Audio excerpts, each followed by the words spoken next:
Hey guys, Drifter here. Today I want to talk to you about Battle Pass fatigue, and this video is going to be a little bit of the good, the bad, and the ugly about Battle Passes in general, because I used to view them as the most consumer-friendly innovation in gaming monetization in the last decade. I've had extremely positive things to say about a number of Battle Passes. However, in the last year or so, I personally have been feeling some very serious Battle Pass fatigue. Have you also been feeling Battle Pass fatigue? Maybe, maybe not. Probably not if you're just playing one main game, but you probably are feeling it if you're playing 2 or 3 games at a time, or if you have one of those things called a job, or perhaps a lot of classes to go to. Lately, I've just been feeling a little bit run down by Battle Passes, and I've been starting to worry that something I used to view as wholesome and healthy may actually just be a clever manipulation on the part of game developers that's designed to lock you into a specific game and monopolize your attention. The whole idea behind them, as far as game companies is concerned, is to keep you playing so that the company's monthly active users is quite high because investors like that. So let's jump right into the good section, which is mostly a history lesson, because I feel that these things started off in a very good, very positive, very consumer-friendly place, and that was back in December 2017.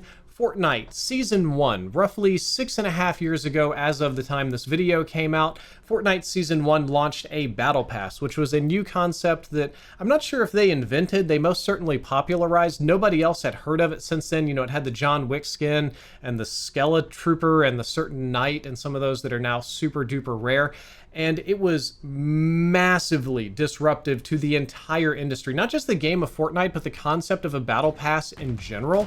Nobody had experienced that. Everybody loved it because at the time, gaming companies were either charging for a paid DLC model where you had paid expansions to games, paid maps, paid modes and stuff like that, or the game would probably be loaded with tons of loot boxes, supply drops, RNG systems, whatever you want to call it, that was extremely expensive. However, you could just log on to Fortnite, pay, I think it was at the time, I think it was actually $10 for the first season Battle Pass to unlock some content instantly, and as long as you played the game a little bit and did the challenges, you would get $100 worth of stuff by the end of the season, or an equivalent $100 if you were buying it via the systems that other games had available. And at the time, I highly praised this and completed several Battle Passes. When other games began to adopt it, for example, Black Ops 4 almost immediately copied this and had their own Battle Pass system, I praised it because the Battle Pass in Black Ops 4 was still a much better content model than paying $120 for DLC packs over the course of the season and having loot boxes and having paid skins on top of that. So in that regard, I still stand by it. Battle Passes are definitely still better than all of these paid add-ons, and it benefited the companies as well. And I think this is where we're going to start transitioning into the flaws, because this is where it kind of starts going wrong. So the companies didn't make as much money as selling you gobs and gobs of loot boxes, but they did get something roughly equivalent to a subscription service to play the game or play a more premium version of it. It kept player counts and engagement very high, and it guaranteed some fresh content for players to get them to come back, which was again great for engagements. So for all of the negatives that I'm about to get into, Battle Passes still probably are the most consumer-friendly thing that happened this decade in gaming. But man, that doesn't sound right. That's like a very low bar for gaming. Gaming has had a rough time with monetization because what developers ultimately ended up doing is, instead of incentivizing you to play more, they wanted you to play their games exclusively. So with that, let's move in to the bad. The first flaw I'd like to talk about is time pressure. Battle passes often come with a ticking clock. You've got so many days, weeks, months, however long the season is, to grind through all of the tiers, do all of the challenges, get the XP goals met, unlock all of the rewards, just kind of do whatever it is that you needed to do. But the problem with this is that if life gets in your way, you might find yourself out of luck. If you have a test, if you get sick, if you have finals, not the finals, regular like final exams coming up, if you have to travel, if something is going on in your life, you just sort of permanently miss out on that and you can never get it back. You can't come back next season and experience that. That's why this is only a minor flaw. That's like a general thing with life, that you can only do one thing at a time, and every single thing in life has some degree of opportunity cost. So we're starting off with the babyest flaw first and sort of working our way up. But the Battle Pass doesn't care if life goes on. The Battle Pass doesn't care if you have other things to do, and if you miss out, you just kind of miss out, and that stinks.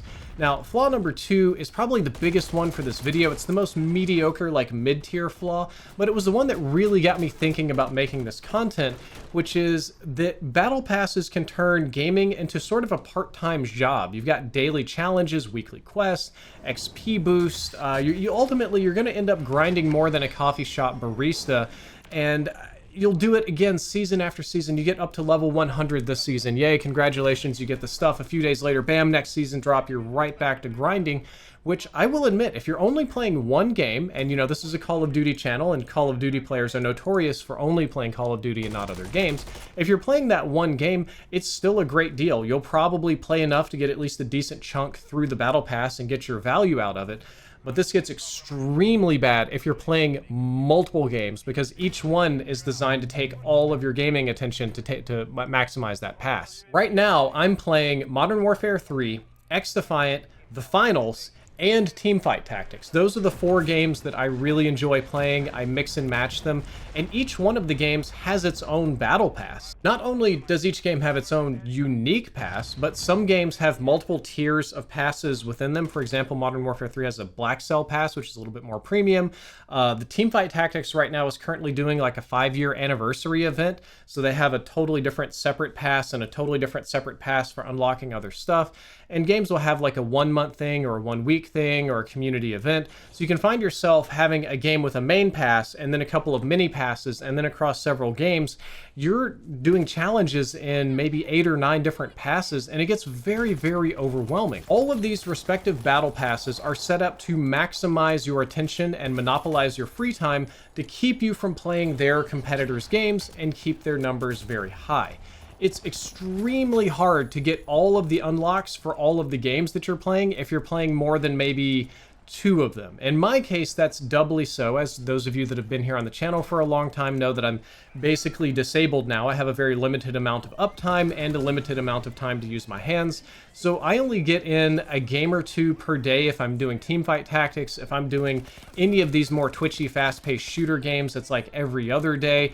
I'm not playing very much. As a matter of fact, when you see the Battle Pass clips, you see how like low peasant level I am in most of these things.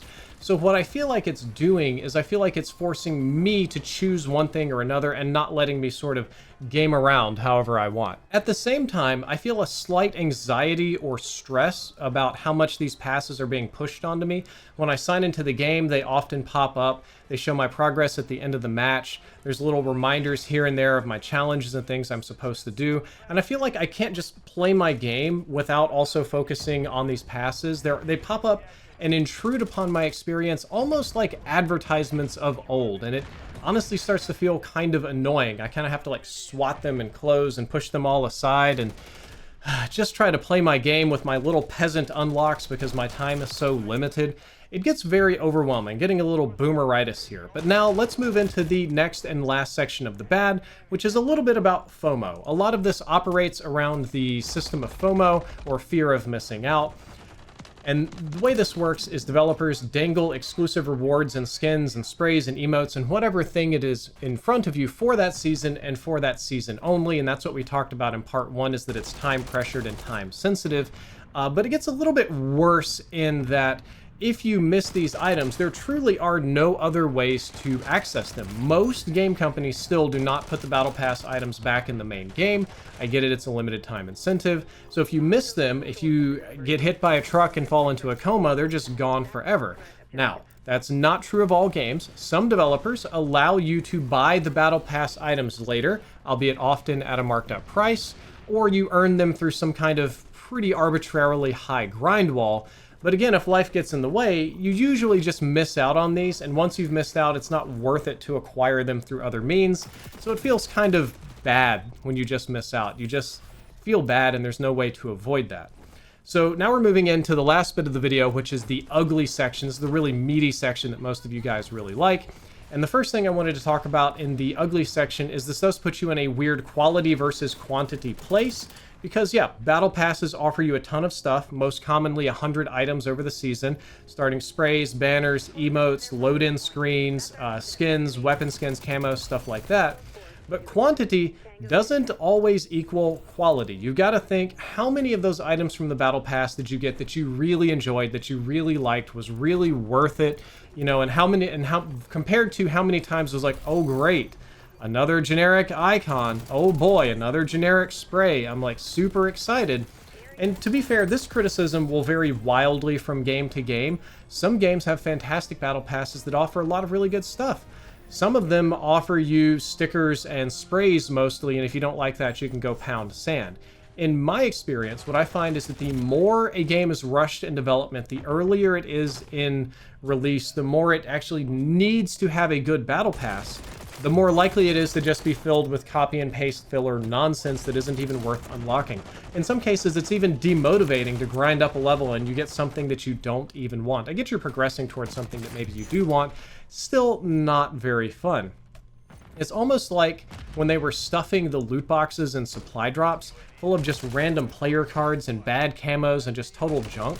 You can run into that with the battle pass system as well. And for most of the games that I play, not all, but most of the games that I play, the really cool skins, the really special looking ones that have neat animations and stuff, a lot of those you have to acquire outside of the battle pass. So what's the point? I don't know. Even if I grind the whole pass, sometimes I still don't get what I really wanted, and I don't get enough credits to even buy what I really want unless I'm you know, doing it across multiple seasons. And I do realize this literally contradicts just the last section about FOMO, fear of missing out. You get some things you want. It's kind of a weird thing. If you miss out on skins that you want, you can't get them. But if you grind the whole thing, you get a whole bunch of skins that you don't really care for and one or two things that you want. So, whew. And then finally, the final big bad for all of this is monetization shenanigans. Like, battle passes are ultimately part of a bigger monetization strategy. They're designed to kind of catch your attention, draw you in, and then they'll whisper, hey kid, you want to buy some tier skips? You don't have 40 hours to play this season? If you've got $120, I'll get you to the final level, like real fast, you know. And this is another issue where this can vary a lot from game to game. Some games have very cheap tiers, but a lot of them. Some games have expensive tiers, but only a few of them. And every option in between battle passes you can fill out for 50 bucks and battle passes that are like $200 or $300 or more premium ones, like in Call of Duty, which we'll talk about in a moment. So it's so frustrating sometimes to try to figure out the best way to get the stuff that I want, and it's ultimately another layer of monetization. In many cases, after you've bought the battle pass, if you choose to do that, and a lot of creators like myself choose to fully buy out the battle pass on day one because it gives you the most amount of content to play with and show off, and it makes your videos look better. I probably wouldn't do that just doing normal gaming. But by the time you've done that and you've engaged and you've bought all the things, you've actually spent more than you would on the old DLC model. You'll spend the entire old DLC model worth of income kind of all at once. And it drives me crazy when games have multiple battle passes. We already talked about TFT doing this, having the main battle pass and then smaller ones. But Call of Duty has the Black Cell Pass, which is like a more premium version of the regular pass, and you get better stuff, but it's still like you've got the game, then you've got the paid unlocks, then you've got the pass, then you've got the premium pass, and there's all these tiers built into it to just kind of maximize what whales are going to spend. And in Call of Duty's case, their battle pass right now has that weird like hexagonal grid map where you can kind of choose your path and snake around and get what you want. But on a flip side, it's also a little bit confusing to me. I kind of don't like it. Maybe I'm just getting a little bit of boomeritis here, but it just feels like we're being farmed. It feels like we're going back to the days where console games felt like mobile games, where they're just trying to identify the whales and get all the money out of them, or at least as much as possible. Maybe I'm getting overwhelmed by this. Maybe it feels too much like advertising to me. Maybe it's frustrating to me because I'm somewhat disabled and I can't play as much as I used to, but I don't want to play in an advertising space. I feel like instead of a fun, like, safe gaming space, we've got like a weird advertising ecosystem going on that's just constantly trying to sell me stuff. Maybe I'm just getting old, and this is another video of Drifter becoming a boomer, And I don't know, I just generally don't think that a battle pass is the best fit for every single game. I think battle passes in general are probably a good thing. They're a good fit for a lot of games. It just is getting frustrating for me that every single game that I play, and I've used multiplayer examples here, but single player games, mobile games, every game, they all have battle passes. Not every game needs to have a battle pass. There are other ways to engage gamers. There's other ways to make money, especially better to just make better games and people will play them. And maybe every single thing doesn't need to be designed to monopolize a gamer's attention. So what I think, the best solution I've got here, is I think the entire gaming industry is due for another major disruption, another huge innovation that makes battle passes obsolete. I don't know what it is. I'm not smart enough to come up with that. Otherwise, I'd already be a millionaire and retired and not making videos here on YouTube. But I think that that is coming in the near future. Guys, I hope you enjoyed this video. I hope you learned something useful. If you did, don't forget to like, favorite, and subscribe. Drifter out.